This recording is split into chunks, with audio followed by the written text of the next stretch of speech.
Graça e paz, amados irmãos. Opa, mais uma vez nós estamos aqui para mais um devocional no nosso 26º dia de campanha de jejum e oração, campanha Ser Discípulos. E hoje, com o nosso tema, o tema de hoje é a dimensão do perdão, a dimensão do perdão.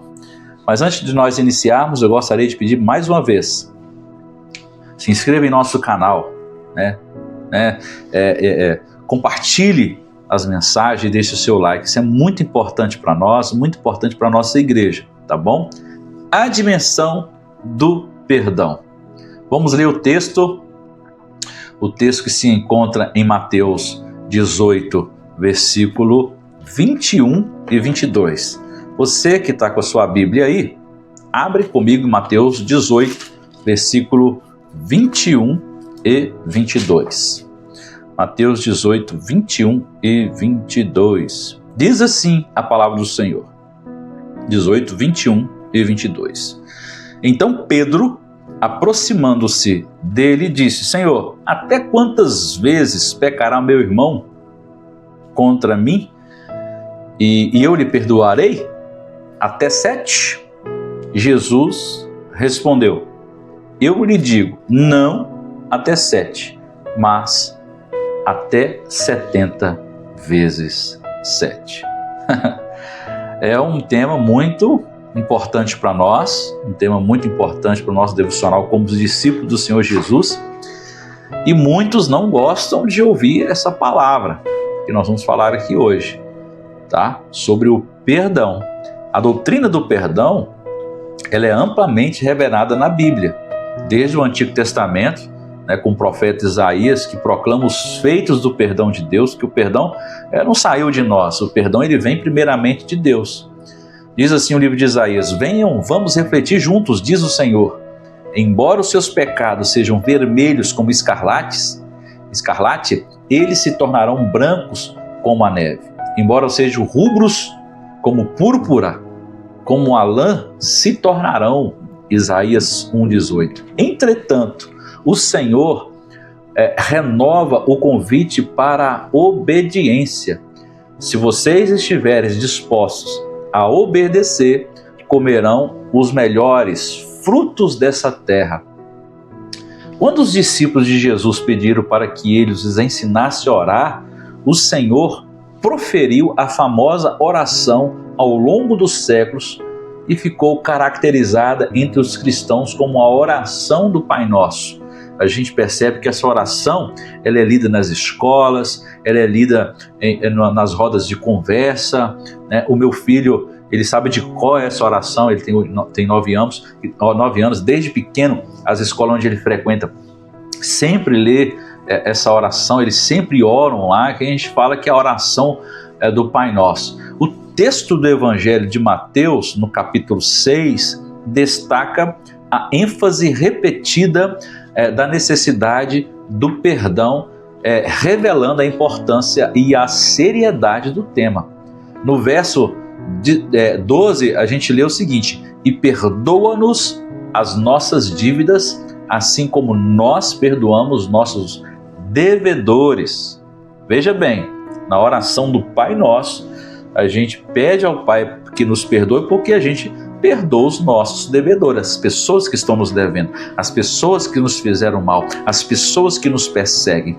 Depois a gente lê no versículo 14 e 15 um condicional de que Deus confirma seu perdão quando exercemos o ato de perdoar aos nossos devedores. E isso é muito sério.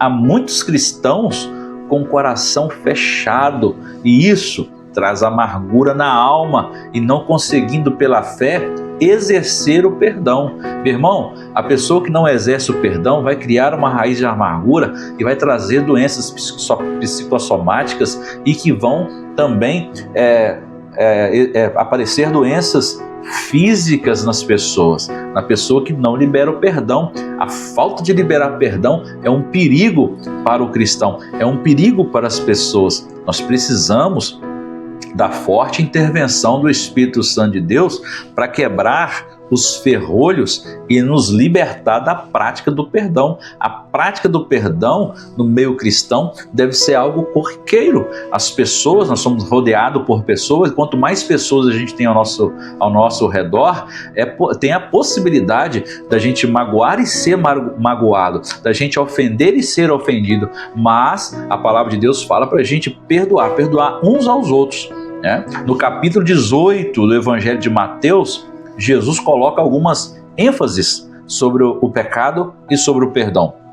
Veja bem o primeiro: ora, se teu irmão pecar contra ti e repreendeu entre ti e ele só, se te ouvir, ganhaste ao teu irmão. Versículo 15. Aí, a segunda coisa que eu queria falar aqui: mas se não te ouvir, leva ainda contigo um ou dois, para que pela boca de 2, 3 testemunhas toda palavra seja confirmada, no versículo 16. Terceiro, e se não a escutar, diz a igreja. E se também a igreja não escutar, considera como um gentio e publicano, versículo 17.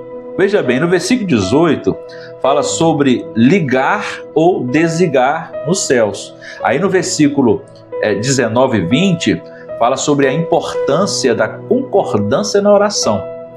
Diante desses temas tão importantes, até mesmo para muitos controversos, Pedro pergunta: Senhor, até quantas vezes pecará meu irmão contra mim e eu lhe perdoarei? Até 7? 7 para os judeus era um número de perfeição. E diante da pergunta de Pedro, Jesus afirma: não digo até 70, mas até 70 vezes 7. Ao dizer 70 vezes 7, Jesus estava usando uma expressão hebraica que simboliza um número infinito de vezes. Ele nos mostra que devemos perdoar os nossos irmãos e irmãs repetidamente, sem limites. Mas você fala: pastor, mas eu não aguento mais, essa pessoa pecou 100 vezes contra mim. A Bíblia fala: o perdão tem que ser infinito, sem limites. Ou você acha que eu e você, nós não pecamos contra o Senhor? E mesmo assim, quando a gente chega aos pés dele, nos arrependendo e abandonando o pecado, ele nos perdoa, e ele sempre vai nos perdoar. O perdão de Jesus, o perdão do nosso Senhor Deus, não tem limite, claro, até a sua volta. Até a volta do Senhor Jesus, enquanto ele não voltar, até ele não levar a igreja dele para o céu, para as moradas eternas, haverá perdão. Ou seja, enquanto nós tivermos vida e o Senhor não vier, nós precisamos perdoar uns aos outros, independente da gravidade. É difícil mesmo compreender isso, é difícil aceitar. E você pode ter N explicações, N afirmações de que é muito difícil perdoar, porque o perdão não é somente pela pessoa ofendida, mas também pelo ofensor. Todos precisam pedir perdão.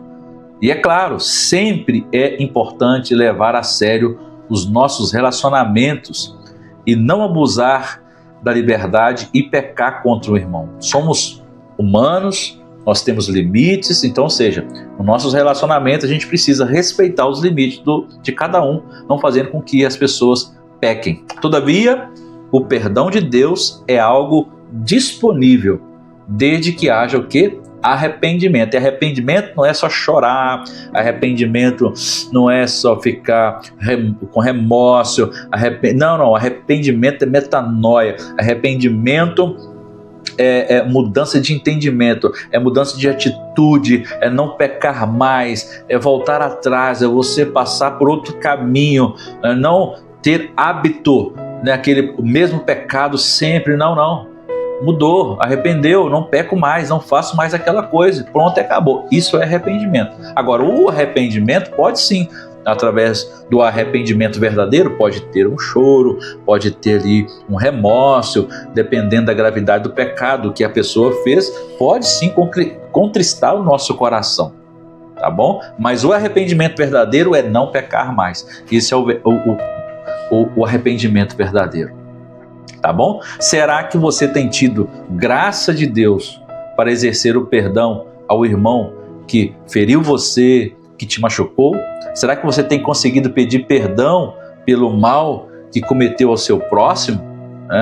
Que nossa oração nessa manhã seja diferente, tá? Então fecha os teus olhos, vamos orar ao Senhor, pedindo a Ele: Senhor, ensina-me a perdoar, assim como o Senhor perdoou, a todas as pessoas, assim como o Senhor perdoou quem lhe chega a Ti e a quem se arrepende.